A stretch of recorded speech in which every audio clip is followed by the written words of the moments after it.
the complete culture has been disrupted. Okay. And they become an occupied people. But and I think that is true of any occupation, that you tend to lose your basic heritage, which is your independence, Okay. which is your livelihood, which is your ownership of your land, and they've been, of course, they've been expelled from their homes. So there's been a total destruction of Palestinian society as we know it. As I mean, when you get occupied, what happens to you? Yeah. You become like a visitor in your own land, and you're occupied by a force, and you have no control over your own life. So I think, if you're talking about it, it's not as sentimental as what happened to streets. It's whole areas and lives that have So been it happens disrupted. to everyone. Yes. Okay, now moving on to, when I was doing my research, I came to find out there is a lot of effort, to eliminate Palestine. Take, for example, Google Maps accused of deleting Palestine. And there was a whole, campaign on social media going around, and petitions were being signed, and people were saying removing Palestine from the map does not mean it ceases to exist. Having the hashtag Palestine is here. What do you have to say about this? Well, so let's look at it, that we know that one of the greatest supporters of Zionism is the American state. Yes. Google and all these big nationals are run from America, and they control information, and information is power. So in the sense that they try and wipe out Palestinian history, Okay. by changing the narrative as far as the digital world is concerned. But no matter what they do, I mean, you can try all these tricks. You can have an American embassy, you can have the occupation, you can use Google Maps to try, but the Palestinian people will not be wiped out. They are a proud people who have resisted settler colonialism and Zionism since 1948. And it's also very important that you must understand that the official narrative is a Western narrative. Okay, it is a narrative based on certain values as far as colonialism and imperialism is concerned, and therefore it is important that we, as third world people, understand this narrative. Similarly, applies to Africa. When you have one disaster in Kenya, the whole world knows about it. That 5 people, fell, were killed by a lorry. But when you get, for example, an unforeseen terrorist attack, of 5 or 6 people in the UK or in the States, it becomes world news.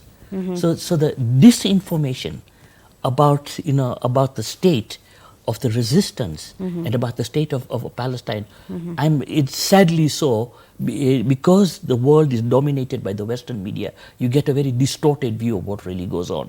Okay.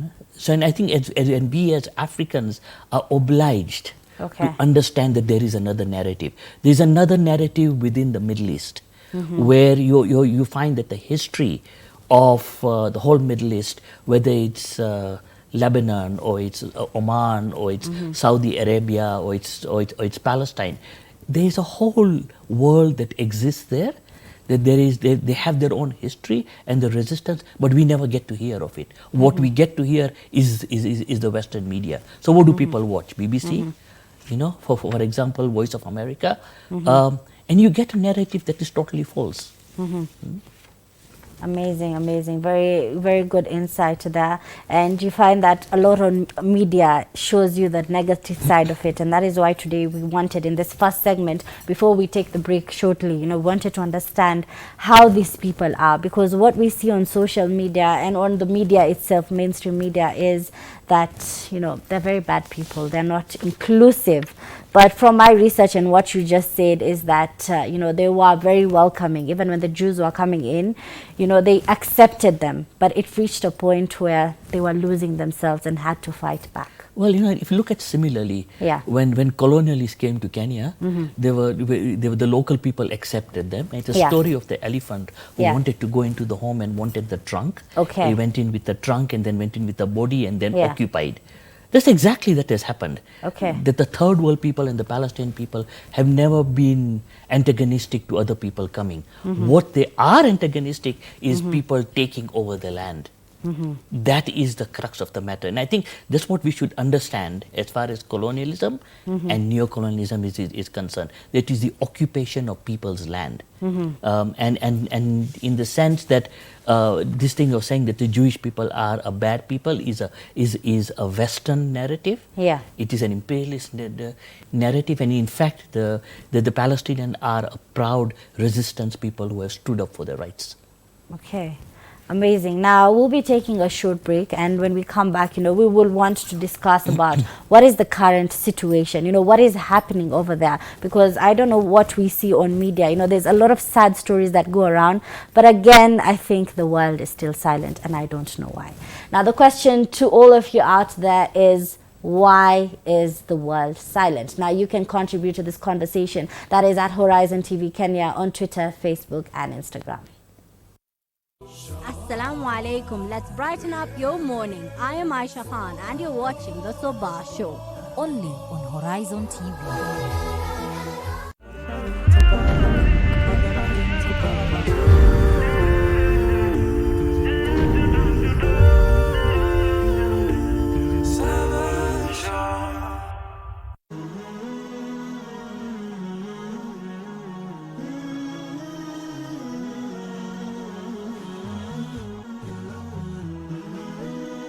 Horizon TV, the beacon for the nation. La kutafakari. Wale watu wanaoonyesha uzuri wao katika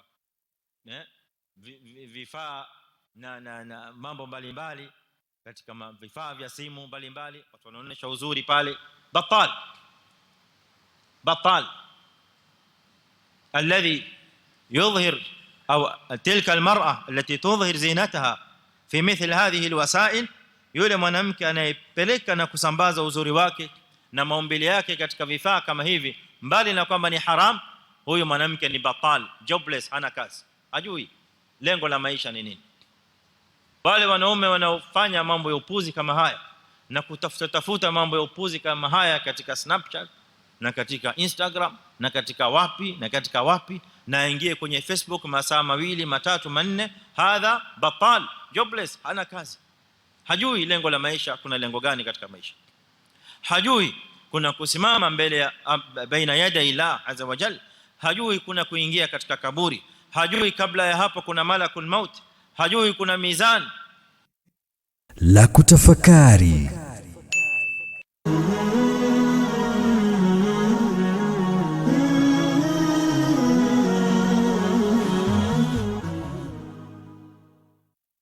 Assalamu alaikum. Let's brighten up your morning. I am Aisha Khan and you're watching the Sabah show. Only on Horizon TV.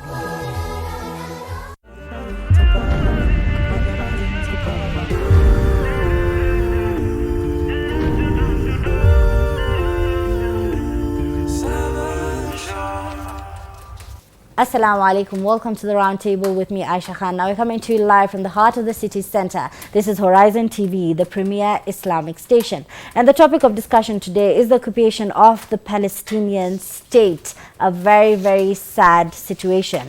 Now here's a short video of the president of Turkey addressing the Palestinian issue.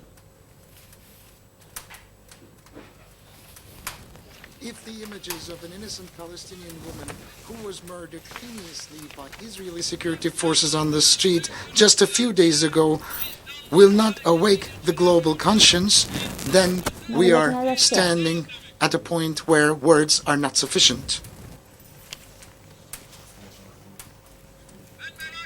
I'm quite curious. What about this map of Israel? Where is Israel? Where does the land of Israel begin and end? Look at this map. Where was Israel in 1947? And where is Israel now? Especially between the years 1949 and 1967. Where was Israel and where is Israel now? Look, this is 1947, the land of Palestine. There's seemingly almost no Israeli presence on these lands. The entire territory belongs to the Palestinians, so the map suggests. But the year 1947, the distribution plan takes place, gets ratified, Palestinian lands start shrinking, and Israel starts expanding. And from 1947 to 1967, Israel is still expanding, Palestine is still shrinking. And today, the current situation, there is seemingly no Palestinian presence. The entire land belongs to Israel. But would it suffice Israel? No. Israel is still willing to take over the remaining of the land, but what about the United Nations Security Council? What about the United Nations? And what about the resolutions therein? Are those resolutions being activated? Are they being implemented and enforced? No. So we have to ask ourselves, what does the UN serve? Under this roof, we are producing resolutions without any effect. A pretty insightful video right there, and we'll be getting to look at what is the international community doing just after, before we understand what is the situation of Palestinians, after the 1947, what has been happening. So I think it's important for people to look at what is the present state of what's happening within Palestine. So people, first of all, I think the world community and the United Nations has time and time again supported the rights of the Palestinian people. Okay, they are single states like the US and Israel and other few states that oppose the rights of the. But I think all the African countries in the world support the Palestinian struggle. In fact, we now in Kenya we even have a Palestinian embassy. So the Kenya government, in that sense, supports and recognizes Palestine. But having said that, in terms of what is the present status, I would like to think about it is that there's been the onslaught on the Palestinian people in recent weeks and years. And last year there was the US officially opened an embassy in Jerusalem. And there was a worldwide outrage because we know that is basically the Palestinians have declared Jerusalem to be their capital. But in a complete turnaround, in complete violation of international norms, the embassy was open. And then a few weeks ago, it is shocking, but the Israeli, the Americans have now said that in fact it doesn't think that the occupation of Palestine is illegal. And I think that puts a completely different perspective to what is the world. And I think saying that because America does it, it does not mean that the world does not recognize Palestine. This is one state that the US recognizes the Zionist state of Israel, and they use the world media to show that there's a complete, that as far as they are concerned, Palestine can be negated. But I think what is even more important is the resistance of the Palestinian people. We know that the right to return movement, which has now been going every Friday for the last 2 years, and it's been a peaceful, it's been an unarmed, it's been an act of non-violence, and against the blockade in Gaza. And for people who would like to know what is happening, basically the Palestinian state is divided into West Bank and Gaza. All right, Gaza is right near the sea. They've been completely occupied, where they get 4 hours of electricity. They have no water. There's no education. So they are, and in fact, there's not even enough food. And in fact, all we get is an attack on the people of Gaza. And other people of Gaza have said enough. We are going to have a non-violent struggle for our rights. One. Two is, I think it's important for people also to understand that the Palestinian people are out there. They're advocating for the legitimacy, and they put various non-violent movements in place to bring it to the attention of the world. Okay. Right. So if you, for example, take the success and the continuation of the BDS movement. The BDS movement is a boycott, diverse, and sanctions. We'll be coming to that, but before that, you just said that the Palestinians go to war with no weapons. But what we hear from the media and what we read online is that the Israel, use the justification of killing because they say Palestinians are terrorists and they come, to war with weapons. Is this really the case? It isn't the case. The people who are the They call terrorists... the Hamas. Yeah, I mean, they throw words at Hamas, they throw words. As far as we are concerned, it is a resistance of the Palestinian people. Okay. And I think, and to try and brand one group within the Palestinian resistance is to create a false narrative of what is going on. Who is the terrorist? The state that is one of the biggest heavily armed states in the world, supported by the US. It's got the most sophisticated weapons. It has attacked it has attacked Gaza how many times during the last few years? Hundreds of people have been killed. There is a complete blockade. As far as the Gaza people is concerned, they don't have arms. What do they resist with? Stones. So when you resist, as an unarmed, defenseless people, you are called terrorists. But when you throw sophisticated weapons and phosphorus and attack Gaza and completely mutilate it, then you are supposed to be you're supposed to be the right one. I think it's completely unacceptable. I think to use the media to brand the Palestinian people, to create a false narrative in the sense that you call them all kinds of names. Who is the occupying force? Which is the apartheid force? And when you occupy a land, what do you expect? Resistance. And so the Palestinian people will not be held back. Okay. The Palestinian people have shown time and time again they're an unarmed, defenseless people using non-violent methods to assert their right for independence and territorial integrity. So I think it's very important for people not to get bought into this so-called narrative of calling the Palestinians terrorists. I mean, Kenyans during its war for liberation were called terrorists. Okay, people all over the world, when they resist, you are called terrorists. Why? Because you fight colonial occupancy. You fight an apartheid. You fight for your rights. And the moment you fight for your rights, you are branded by the Western media and the official narrative as terrorism. I think it's completely unacceptable. Now, this brings me, to moving this conversation further is, why is the international community silent with the atrocities happening? Why isn't any action being taken? And I have two case studies here, things that happened, is you find the story of a 21-year-old paramedic who was killed by Israel snipers, Rajan al-Najjar, while volunteering, a paramedic, I repeat. And then a Palestinian journalist, man shot by Israeli forces, losing his eye. There was even a social media campaign going around, where people were covering one side of the eye to show solidarity.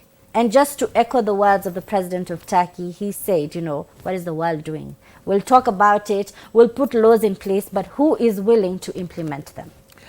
So I think it's two things. It's not right to say that the world is not speaking up. Yeah. It depends on what media you're actually looking at. Okay. There is an international, worldwide solidarity movement for Palestine, of which Kenya is only one. Okay. All right, and Africa itself has got solidarity movements for Palestine. So I think that is wrong. What again there is that the Western media creates a false narrative that there's nothing. That there's nothing happening. So I think the world, in fact, even the United Nations, every time there is a vote, 90% of the United Nations votes with Palestine. And I think that the fact is that the world has spoken up against, the paramedics, the people who resist. I mean, it is very clear that there is a policy to maim, to kill, and to terrorize the Palestinian people. And this is not new. Right now we can see that even the struggles in Iraq, where people are again being shot in the eye, people are being killed. So it is very much the same thing. It is a struggle, against oppression. And I think it's very important for people to understand that, look, resistance comes with its own cost.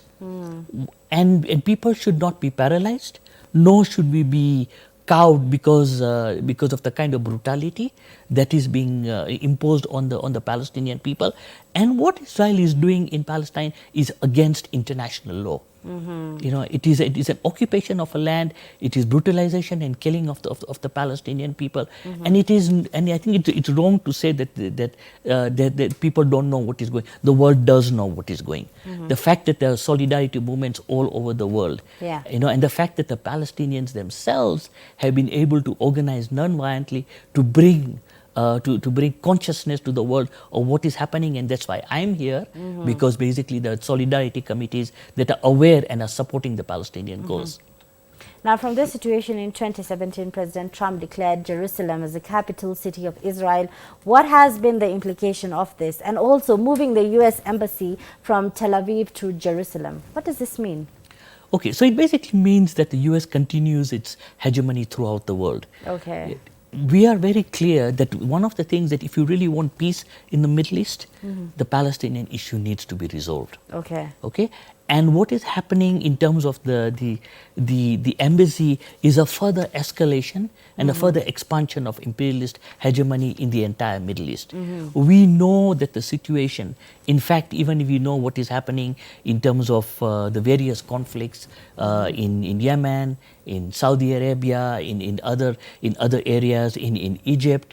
So the opening of the embassy is not a one-off event. Okay. It is part of a larger Zionist global strategy to basically disenfranchise and to brutalize and to further occupy Palestine and the Middle East. Okay. I mean, there may not, for example, be a physical occupation in other Arab states, but we know the kind of political influence that is leveraged by the US government in terms of creating instability in the Middle East. One is very clear about this. So one should not be, it's absolutely against international law, but one should not then take that out to be an exception and saying this is only happening in Palestine. No, it is part of a much larger international game. Amazing. Now, Mike Pompeo recently said that they do not recognize illegal settlement as illegal. They leave the decision to Israel and Palestine to make that decision. What do you have to say about this? Okay, so again, it's smoke with no fire. Yeah, I think it is the continued abuse and the negation of the Palestinian struggle, and in the sense that the U.S. has now blessed the illegal occupation and apartheid state of Israel. It is against international law. And in fact, if you've been listening to international media, the United Nations and all over the world have condemned this, that it is not acceptable whatsoever. And so I think in terms of, it is one of those statements that the states continue making because they are part and parcel of the Zionist imperialist movement for the occupation of the Middle East and Palestine. But I'm afraid, as far as the Palestinian people are concerned, they can do what they want to. They won't cow down as far as their oppression is concerned. Amazing. Now we'll be looking at the implications further in the third segment. We'll be taking a short break and we will be right back. Remember, you can add to this conversation, that is at Horizontv Kenya on Twitter, Facebook and Instagram. Assalamu alaikum. Let's brighten up your morning. I am Aisha Khan and you're watching the Sabah Show. Only on Horizon TV.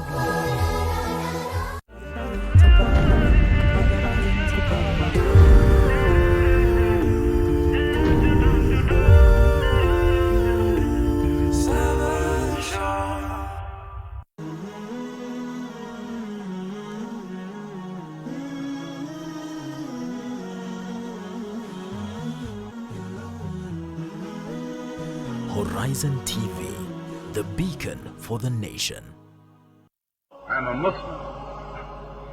If there is something wrong with that, then I stand condemned. Allahu Akbar.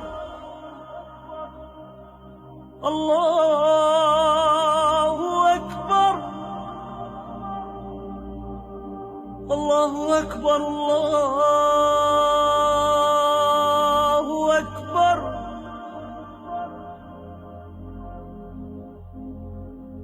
أشهد أن لا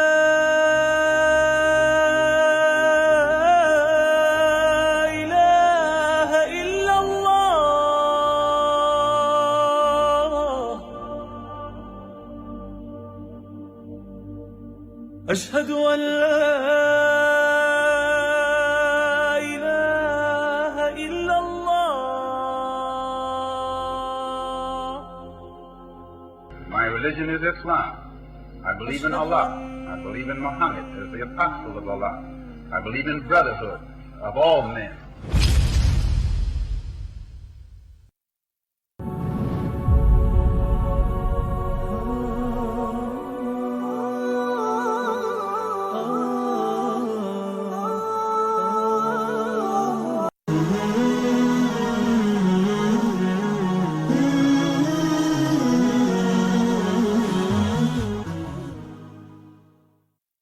Assalamu alaikum. Let's brighten up your morning. I am Aisha Khan and you're watching the Sabah show. Only on Horizon TV.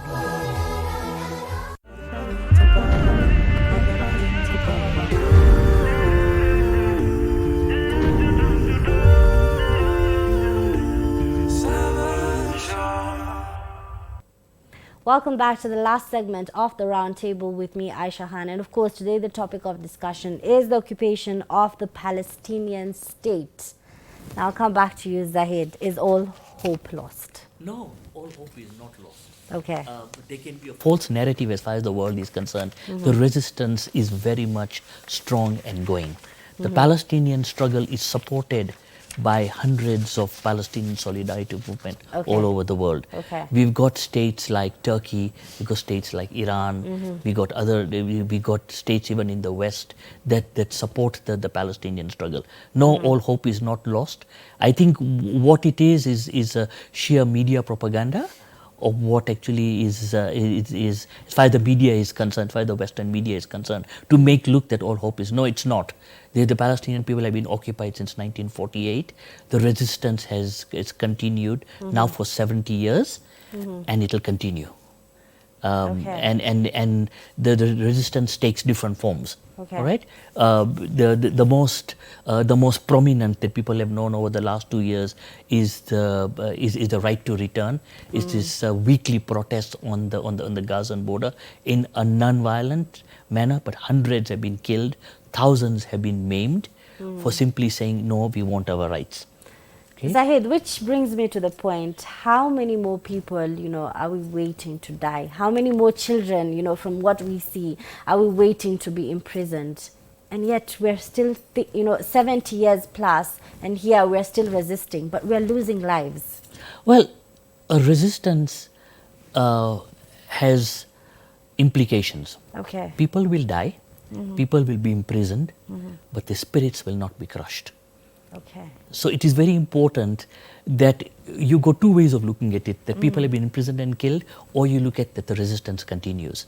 And as far as the Palestinian people is concerned, they will do whatever needs to be done to make sure that they regain the land of Palestine. And I think it is, if the Palestinian people haven't lost hope, what right do we have to lose hope? I mean, I think we should feel ashamed when we say that, oh, all hope is lost. No, it isn't. The Palestinian people, and they're not calling for solidarity. They're not calling for charity. They're calling for solidarity. Recognize them, work with them, support them. Okay, and the Palestinian people a few years ago launched the BDS movement. Yes. The BDS movement, the BDS movement means there's a boycott, diverse, and sanctions. It is modeled on the sanctions movement that took place in South Africa, and it's been very, very effective. The BDS movement it pressures Israel to basically respect international law, and it calls for its ending of occupation and colonization. It recognizes the fundamental rights of the Arab Palestinian citizen, and basically it respects, protects, and promotes the right of Palestinian refugees to return to their home and properties as stipulated in UN Resolution 194. It has had a huge success. It's had a huge implication as far as Israel is concerned, because what it has done is it has effectively brought recognition by the world of what is happening within Palestine. It's been a major factor. It has resulted in a 46% drop in foreign direct investment in Israel. And this is according to a UN report, and it basically there's a loss of GDP of 1 or 2%. Multinational companies have withdrawn. The recent close down of all Israeli embassies all over the world is partly attributed to the BDS putting so much pressure that now the Israeli government is actually struggling for money. And it has now become a worldwide movement for letting the entire world participate in the liberation of Palestine. Okay, in saying that we do not recognize the apartheid occupied state, okay, of from what Israel has done. We support the Palestinian people, making sure that we will basically culturally boycott it, economically boycott it, politically boycott it, so that the Palestinian people have a voice internationally, right? Last week, Israel expelled the Human Rights Watch director, Shakir, for supporting the BDS movement. The Human Rights Watch is a world-recognized body for human rights. And all they're saying is that basically they support a non-violent boycott system calling for Israel to recognize the rights of the Palestinian people. So it's extremely powerful. And I think it's one of the things that we as Kenyans need to also do. Okay? On the African continent, Africans have been very supportive of the Palestinian struggle. Africans have been through colonialism. We've been through settler occupation. We've been through apartheid states. Kenya has had its own when it was occupied by Britain. We fought, we resisted, and we won. So Kenyans are very much aware, and so, for example, one of the biggest struggles on the African continent is in South Africa. South Africa actually has expelled its Israeli ambassador, and they've closed down the embassy there. Okay. It is strong in Ghana, it's strong in Nigeria, it is strong in Namibia. Okay, so as Africans, we are very proud, and will continue supporting the right of the Palestinian people. Okay. So now, before we come to the Africans, you know, we're a bit far from Palestine. What role are the Arab states playing? I think, for example, we just seen President Erdogan's speech, you know, in terms of support for the Palestinian state. Iran has again supported the Palestinian state, and there are other Middle East states that are supportive of the Palestinians. And I think that is one of the biggest bastions of struggle, that the Arab states recognize that in fact even their liberation and their eventual emancipation from imperialism will come by supporting the rights of the Palestinian people. I mean, and we've seen what people refer to as the Arab Spring, you know, and I think that the influence of a people's struggle never to give up has played a major influence. So that you've got all the North African states, you got Lebanon, you got, I mean, the number of people who've been given refugee status in for example, Jordan is just amazing that Arab states have embraced the Palestinian struggle, and they support it in whatever way they can. Okay, and I think even Egypt at some point did, but it's a mixed bag there. So I think there is support, but like we know, any war of liberation and occupation will have its people who support and people who don't. Of course, yeah. Now, to end the show, what are the solutions? So the solution is the solution from the Palestinian people. The Palestinian people will continue to unite, and they'll continue to work together to resist the occupation against apartheid colonialism. Okay, the international community, even led by the United Nations, continues to basically condemn Israel for its occupation. Solidarity movements all over the world continue to support the Palestinian struggle. And finally, that it is important that the world realize that the narrative that is being espoused by Western media is not a true picture of what is going on. Okay, and all the Palestinian people are asking for is solidarity and support. The solution is there's the two-state solution that is talked about by the United Nations, but that is now increasingly being questioned because the fact that really the West Bank and Gaza is completely occupied, and in fact, it's very difficult to decipher what Palestinian state are we looking at the moment.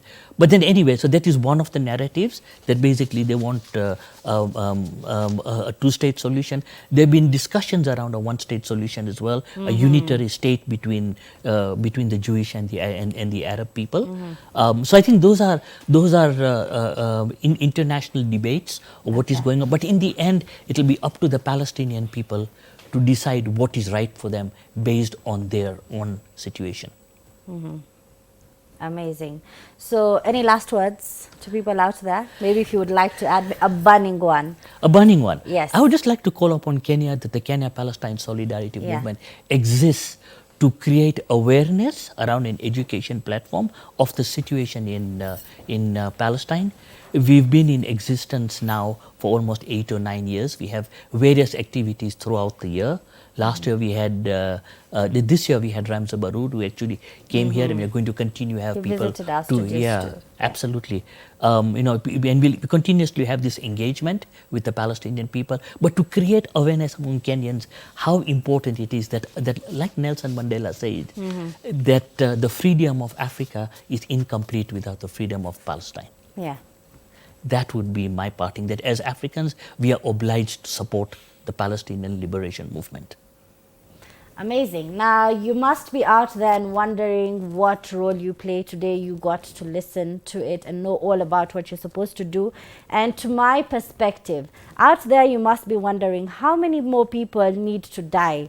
How many more children need to be imprisoned? How many more videos do we need to see on social media for us to wake up? But the fact is, the Palestinians are here to fight. Now, are you willing to hold their hand? I've been your host, Aisha Khan, and this has been The Roundtable. Assalamu alaikum. Let's brighten up your morning. I am Aisha Khan, and you're watching The Sabah Show. Only on Horizon TV.